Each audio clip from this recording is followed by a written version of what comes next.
this video, we're going to use the MB5 to address the hamstrings, specifically the biceps femoris. The biceps femoris is a muscle that can oftentimes become short and tight and lead to knee pain or sometimes even low back pain. To find the muscle, we'll ask Chris to turn to the side.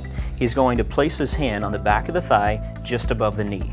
That's right where we'll place the MB5. Let's go ahead and get started. We're going to go through 3 different techniques for the programming. Our first technique is going to be rolling through the muscle.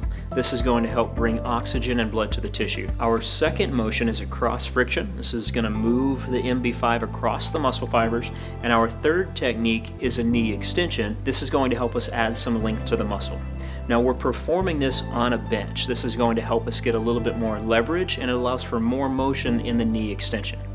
Let's begin by taking the MB5, placing it on the bench, and then we'll place the leg on top so the muscle is directly on the MB5. Here, you can rotate your hips into it slightly, use the opposite hand for a little bit more leverage if you need. Once you do that, if you find a tender spot, I want you to hold pressure on that for 20 to 30 seconds or until it starts to reduce. We'll begin with 4 rolling motions. Here, you can raise the hips, and we'll start, take a big breath in. As you release, we're going to roll the body down and back. There's 1, we're going to go through this 4 times. Forward and back.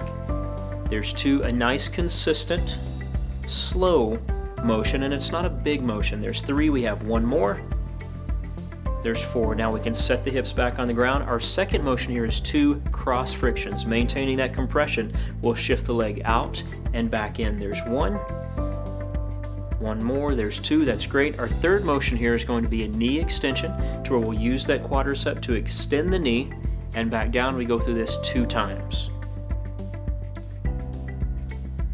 That's great. Now we have 2 passes total, so we're going to do all of that 1 more time. Let's raise the hips, let's breathe, and roll the body forward and back. Concentrate on consistent breaths, relaxing that muscle. We have 4 of these. There's 2. Forward and back again. There's 3. We have 1 more. Make sure you're breathing. And we're going to set the hips down. Now to our cross frictions. Keeping that compression, shift the leg out and back in. There's 1. We have 2 of these.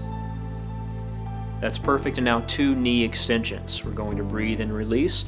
If you can't extend your leg all the way out, that's perfectly fine. Just go as far as you can. There's 2. That's great. You can go ahead and relax. Great job. Let's move on to our next release.